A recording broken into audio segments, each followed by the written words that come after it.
Hello everyone, welcome to Swami Vivekananda Institute. Myself Aditi. I'm your UGC NET Home Science tutor. So in this session today we'll discuss about food contaminants part 2.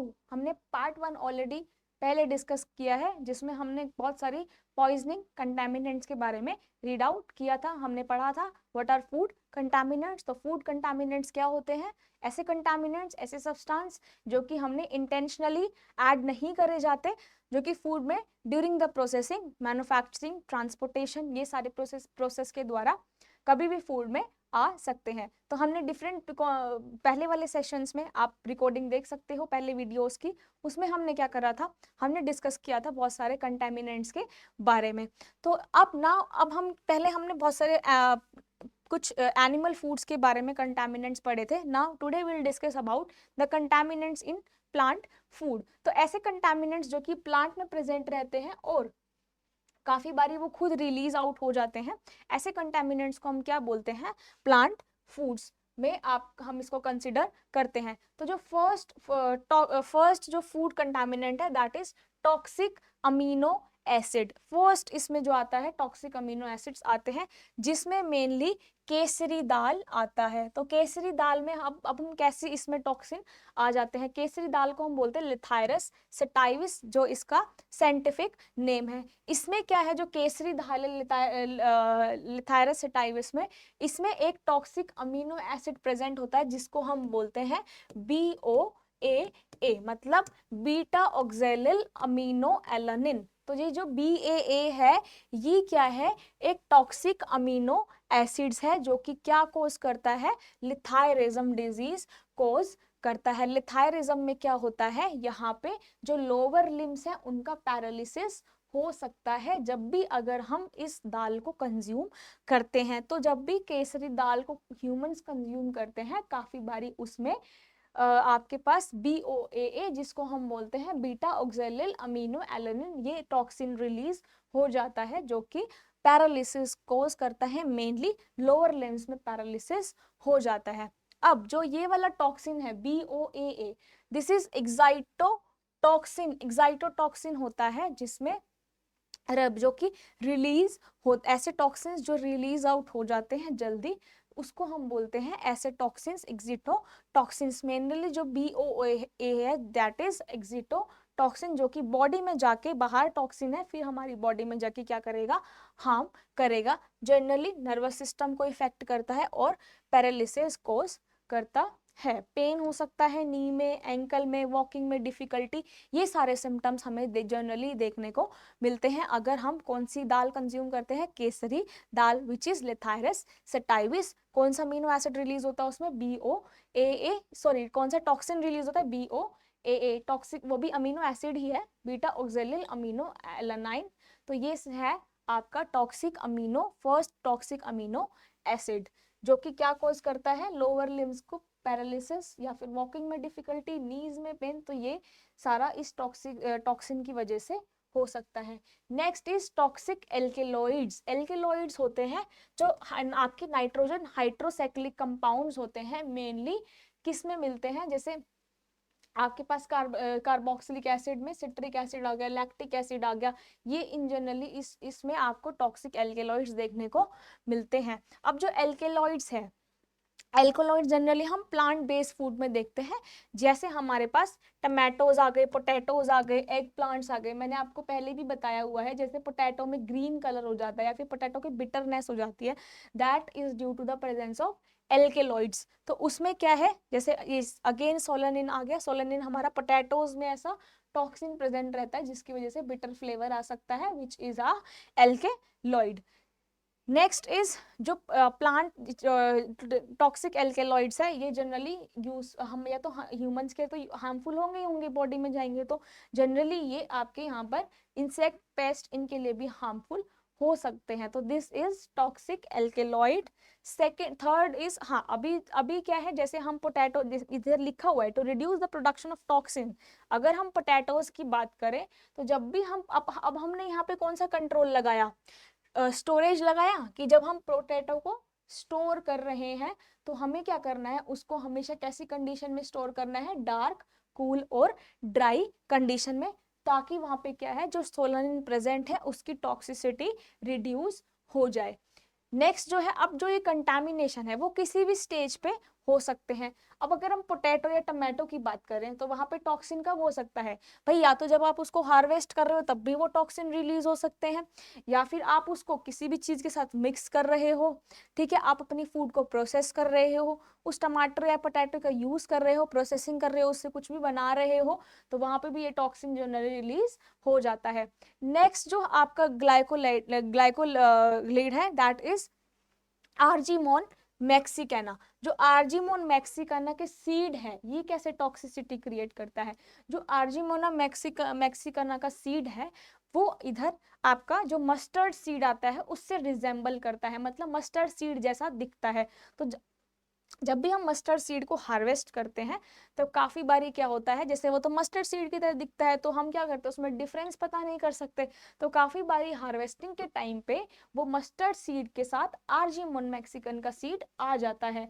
अगर वो seed आ गया और human ने consume कर लिया, फिर again क्या होगा, डिस्टरबेंस होगी ह्यूमन की बॉडी में या फिर इलनेस कोज कर सकता है। बेसिकली इससे जो मेन सिम्टम होता है, ड्रॉप्सी हो सकती है, ड्रॉप्सी मतलब इडीमा हो सकता है, स्वेलिंग हो सकती है, ठीक है। जनरली इसमें डेथ तो रेयर होती है, बट इसमें आपके पास काफी सारे जीआई डिस्टरबेंस हो सकते हैं, कार्डियल अटैक्स हो सकते हैं, हार्ट अटैक्स आप जनरली हम देखने को यहाँ पे मिलते हैं, नंबनेस हो जाती है, एडिमा हो जाता है, स्वेलिंग हो जाती है। तो ये है आपका आर्जीमोन मैक्सिकाना, तो यही मैंने इधर लिखा हुआ है। अब हाँ, इसमें क्या है, जो आर्जीमोन मैक्सिकाना है ये तो सीड है, अब इसमें कौन सा टॉक्सिन रिलीज होता है, सेंग्यूनेरिन। सेंग्यूनेरिन क्या करता है, सेंग्यूनेरिन जो है वो टॉक्सिन रिलीज होता है, और जो आपके मस्टर्ड की सीड है वो एक्सीडेंटली हमें क्या है, अगर हम मस्टर्ड को हार्वेस्ट कर रहे हैं तो वो सीड जनरली हार्वेस्टिंग के टाइम पे आपको आर्जीमोन के सीड भी वहां पर देखने को मिल सकते हैं, जिसकी वजह से ये टॉक्सिन सोलिनिन सॉरी ये सैंग्यूनेरिन रिलीज होता है। अगेन जब उसको ह्यूमन कंज्यूम करता है मस्टर्ड सीड को, तो वहां पे मेन कौन सी सिम्टम देखने को मिलता है, एपिडेमिक ड्रॉप्सी, मतलब edema, numbness, swelling, knees pain, cardiovascular disease, nervous system disease, ये सारे हमें जनरली देखने को मिलती है। नेक्स्ट इज पैरोली पैरोली डिजाइन एल्केलॉइड, जिसको हम बोलते हैं PAS। अब PAS जो है वो टॉक्सिन जनरली 600 स्पीशीज रिलीज करती है। तो इसलिए हमें क्या करना चाहिए, इसलिए हमें ध्यान रखना चाहिए जब भी हम कोई भी फूड कंज्यूम कर रहे हैं। ये मेनली अब जो एडिबल प्लांट्स ग्रो होते हैं, और जैसे मान लो आपके पास क्या है, अब जो आपके पास कुछ एडिबल प्लांट्स है, सपोज करो मशरूम है, ठीक है, तो अगर हम मशरूम की बात करें तो वहां पर क्या है, जो ये PAS है वो जनरली वीड्स की तरह आपको दिखाई देते हैं। काफी सारे टॉक्सिन ऐसे ही हमें पता नहीं चलता, क्योंकि काफी सारे जो एडिबल पोर्शन है उससे वो रिजेंबल करते हैं, इसलिए काफी बारी वो फूड के अंदर आ जाते हैं, फिर वो ह्यूमन जब उसको कंज्यूम करता है तो वो क्या करते हैं, बहुत सारी डिस्टरबेंसेस कॉज करते हैं ह्यूमन बॉडी में। अब इसमें क्या है, ये मेनली क्या करता है, PAS DNA को डैमेज कर देता है। अगर ये ह्यूमन बॉडी में गया तो DNA को क्या करेगा, इफेक्ट करेगा। मेनली इसमें वेन्यू एक्यूलेसिव डिजीज होते हैं, जिसको हम VOD बोलते हैं, which is a disease of liver. तो ये PAS क्या करता है, मेनली लीवर को इफेक्ट करता है, लीवर को डैमेज करता है। तो इसलिए हम बोलते हैं जब भी हम फूड को कंज्यूम कर रहे हैं उसको अच्छे से प्रोसेस करना चाहिए। Next is cyanogenic glycosides. जो साइनोजेनिक ग्लाइकोसाइडेज होता है ये मेनली किस में देखने को मिलता है, cassava, stone fruit, sorghum, bamboo root, apple seed, peach kernels, ये जनरली इसमें इंपॉर्टेंट इसके सोर्स है। इसमें अगर ह्यूमन बॉडी में ये चला जाता है, इसमें कौन सा टॉक्सिन रिलीज होता है साइनोजेनिक में, साइनाइड। साइनाइड के बारे में तो हमने पहले भी बहुत ज्यादा सुना हुआ है। तो साइनाइड जब बॉडी में चला जाएगा तो ये साइनाइड क्या करेगा, साइनाइड तो एक पॉइजन होता है, साइनाइड अगर ह्यूमन बॉडी में चला गया तो वो क्या करेगा, रेस्पिरेशन बहुत ज्यादा होने लग जाएगी, BP डाउन हो जाएगा, डिजीनेस हो जाएगा, हेडेक और GI डिस्टरबेंस भी कॉज ये वाला टॉक्सिन करता है। डेथ भी हो सकती है अगर साइनाइड का लेवल जो है वो एक्सीड हो गया, तो इसलिए ये बहुत ही ज्यादा डेंजरस आपके पास यहाँ पे एल्केलॉइड है, जिसको हम बोलते हैं साइनोजेनिक ग्लाइको साइडेज कौन सा टॉक्सिन रिलीज करता है, ये साइनाइड पॉइजन रिलीज करता है। बॉडी में जाने के बाद सारा जीआई डिस्टरबेंसेस कोज करता है, जनरली डेथ भी इसमें हो सकती है। Next is फ्यूरोक्यूमेरिन्स। फ्यूरोक्यूमेरिन्स कौन सा होता है, ये जनरली आपके पास सिट्रस प्लांट में, सिलेरी रूट में, कैरेट्स में और कुछ मेडिसिनल प्लांट्स में ये आपके पास जो एल्केलॉइड है वो देखने को मिलता है। ये स्ट्रेस टॉक्सिन है, मतलब जैसे कोई भी फिजिकल डैमेज, कोई भी ऐसी कंडीशन आई जो हाई, जैसे हाई विंड हुआ, हाई टेम्परेचर एकदम से आ गया, तो ये क्या है, टॉक्सिन यहाँ पे रिलीज होता है। ये आप तब इसलिए हम इसको फोटोटॉक्सिन बोलते हैं, जो कि स्किन पे रिएक्शन करता है, जनरली स्किन को हमारा खराब करता है, स्किन पे रैशेस हो जाते हैं और कुछ केस में जीआई डिस्टरबेंस भी दूसरा सिम्टम देखने को मिलता है। तो दिस इज फ्यूरोक्यूमेरिन्स, जो कि ये भी क्या है, एक कंटामिनेंट या फिर टॉक्सिन है। Next main is lectin. ये जनरली हमें बीन्स में देखने को मिलता है, पल्सीज में ज्यादातर देखने को मिलता है। तो ये टॉक्सिन क्या है, पल्सीज जैसे बीन्स हो गए, किडनी बीन्स हो गए, राजमा हो गए आपके, या फिर रेड किडनी बीन्स हो गई, तो इसमें ये वाला टॉक्सिन लैक्टिन वाला किसमें होता है, जनरली इसमें पल्सीज में देखने को मिलता है। इसलिए हम बोलते हैं जब भी हम कुक कर रहे हैं तो हम कोई भी चीज को रो कुक ना करें, कंप्लीट प्रोसेस्ड फूड हम खाएं, क्योंकि रो कुक्ड फूड में ये सारे कंटामिनेंट जनरली देखने को मिलते हैं। तो जब भी हम रो बीन्स खा रहे हैं, इसमें हमें क्या सिम्टम्स देखने को मिलेगा, पेट दर्द हो सकता है, वॉमिटिंग हो सकती है, डायरिया हो सकता है। ठीक है, तो ये क्या है, हमारे पास लैक्टिन है। जब भी हम ड्राई बीन्स बना रहे हैं तो हमें क्या रिकमेंड, कौन सी प्रोसेसिंग टेक्निक रिकमेंड की जाती है कि हमें इसको सोक करके रखना है एटलीस्ट 12 घंटे के लिए, फिर इसको बॉइलिंग करनी है। क्योंकि क्या होता है ना, जब भी हम बॉइलिंग करते हैं जनरली उसमें सारे जो माइक्रो ऑर्गेनिज्म है कुछ लेवल तक तो वहीं पर डिस्ट्रॉय हो जाता है। फर्दर प्रोसेसिंग में बहुत सारे आपके जो माइक्रो ऑर्गेनिज्म है, जितने भी हार्मफुल बैक्टीरियाज है वो सारे डिस्ट्रॉय हो जाते हैं और फूड क्या बनता है, सेफ टू ईट। इसलिए ही हमें कभी भी रॉ मटेरियल्स को, रॉ फूड को कंज्यूम नहीं करना चाहिए। तो this is all about lectin. Next is mycotoxin. ये जो माइकोटॉक्सिन है ये बहुत ज्यादा इंपॉर्टेंट टॉक्सिन है, जो कि कौन रिलीज करता है, मोल्ड रिलीज करता है।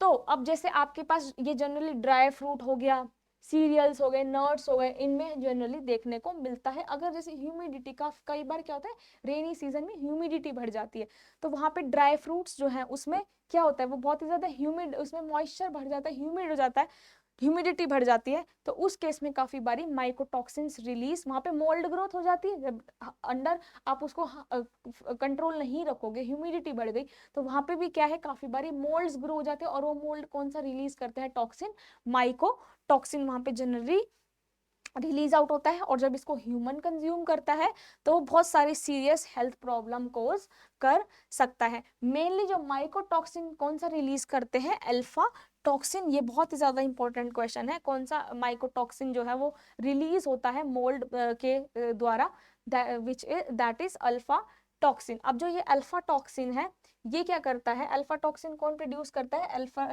एस्परजिलस फ्लेवस और एस्परजिलस पैरासिटिकस, जो ये मोल्ड है जनरली वो अल्फा टॉक्सिन को रिलीज करते हैं। मतलब फॉर एग्जांपल अगर आपने ड्राई फ्रूट को अंडर ह्यूमिड कंडीशन में रखा है, बहुत ही ज्यादा ह्यूमिडिटी है, आप उसको अच्छे से स्टोर नहीं कर पा रहे, तो उन ड्राई फ्रूट्स में क्या होगा, मोल्ड की ग्रोथ होगी, मोल्ड की ग्रोथ बढ़ जाएगी। तो वो मोल्ड कौन सा टॉक्सिन रिलीज करेगा, अल्फा टॉक्सिन रिलीज करेगा, जो कि जनरली कौन सा कुछ मोल्ड जो एस्परजिलस फ्लेवस, एस्परजिलस पैरासिटिकस, ये मोल्ड हैं जिनमें जनरली अल्फा टॉक्सिन रिलीज जो करते हैं। नेक्स्ट इज, अच्छा अब अगर हमारे पास लार्ज डोजेज हो गई अल्फा टॉक्सिन की, तो वो कौन से डिजीज को, इसको क्या बोलते हैं, अल्फोटॉक्सिकोसिस। मतलब अल्फा जो टॉक्सिन है उसकी टॉक्सिसिटी इंक्रीज हो गई, जिसको हम बोलते हैं अल्फा टॉक्सिकोसिस, जो कि क्या करता है, लीवर को डैमेज करता है। तो इसलिए क्या है, जीआई डिस्टरबेंस, लीवर डैमेज, इसलिए क्या करना है, इस हमें क्या करना है, फूड को अच्छे से प्रोसेस करके खाना है। Next is poisonous mushroom. ये वाला भी मेन है, क्योंकि जब काफी बार हम जो एडिबल मशरूम्स आते हैं जो हम उस हार्वेस्ट करते हैं, जनरली उसमें कौन सा टॉक्सिन होता है, मस्कीमोल एंड मस्कैरिन, जो ये दो आपके पास टॉक्सिन है, ये जनरली हमें मशरूम्स में देखने को मिलते हैं। कौन कौन से सिम्टम कोज करते हैं? Vomiting, diarrhoea, confusion, salvation and hallucination, ये सारे यहाँ पर सिम्टम्स देखने को मिलते हैं। काफी बार पॉइजनिंग जो है वो बहुत ही ज्यादा फेटल भी हो जाती है, बहुत ज्यादा घातक हो जाती है, जिसमें जो किसको इफेक्ट करती है? लीवर को, किडनी को और नर्वस सिस्टम को। इसलिए हमें रिकमेंड किया जाता है कि कभी भी हम रो मशरूम या फिर वाइल्ड मशरूम को कंज्यूम ना करें। इसलिए ही मशरूम की जब हम कुछ भी चीज कुक करते हैं उसमें बहुत सारी प्रोसेसिंग हम करते हैं, ताकि अच्छे से उसमें जितने भी कंटेमिनेंट्स है, टॉक्सिन्स है, वो सारे रिड्यूस हो जाए या फिर उनकी अमाउंट खत्म हो जाए। इसलिए हम क्या करते हैं? हमेशा प्रोसेस्ड फूड को प्रेफर करते हैं।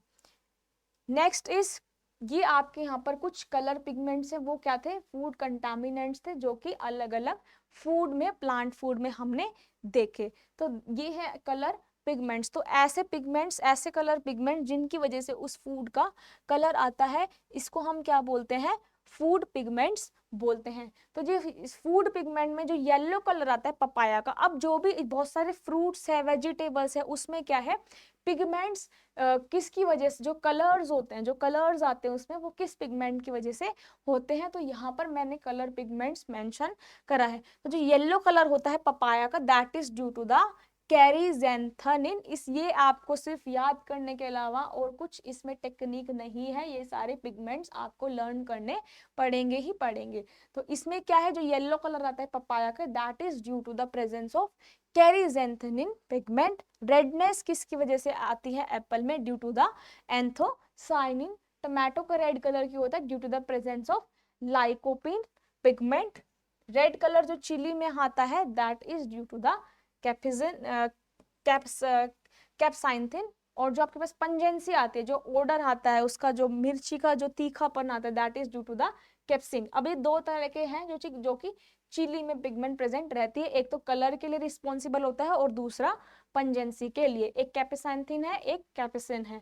ऑरेंज कलर क्यों आता है कैरेट का? That is due to the presence of carotene. Carrot का क्यों कलर आता है रेड? एंथोसाइनिन की वजह से। टर्मरिक का येलो कलर क्यों आता है? करक्यूमिन की वजह से। और बिटरनेस किसकी वजह से आती है? मेमोर्डिकाइट की वजह से। तो ये सारे हैं कलर पिगमेंट्स।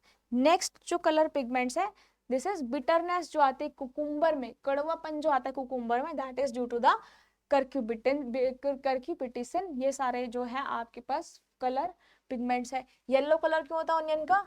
क्यूरिसिटिन की वजह से।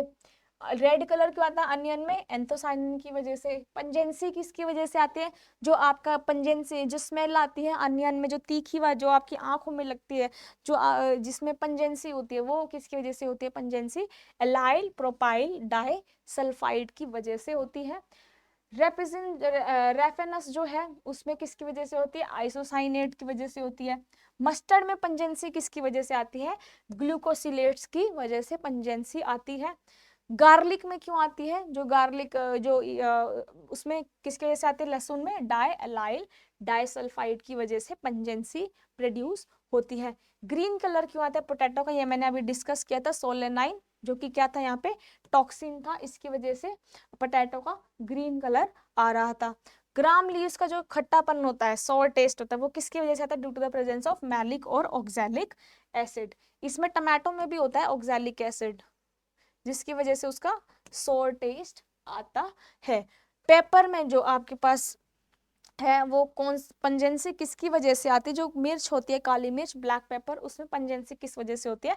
ओलियो रेजिन्स की वजह से वो पंजेंसी होती है। तो ये कुछ जो है वो आपके पास कलर पिगमेंट्स है जिसके बारे में हमने डिस्कस किया। इनमें से क्वेश्चंस जनरली पूछा जाता है कि कौन सा कलर पिगमेंट किसके लिए रिस्पॉन्सिबल है। रेड कलर क्यों आया, येलो कलर क्यों आया, इसमें कौन सी पंजेंसी के लिए कौन सा फैक्टर है, कौन सा पिगमेंट रिस्पॉन्सिबल है। तो this is all about the food contamination part 2, जिसमें हमने प्लांट फूड्स के बारे में डिस्कस किया कि प्लांट फूड में जैसे केसरी दाल है, उसमें थायरसटाइविस जिसको हम बोलते हैं, उसमें आपके पास BOA अमीनो एसिड रिलीज होता है जो हार्मफुल होता है।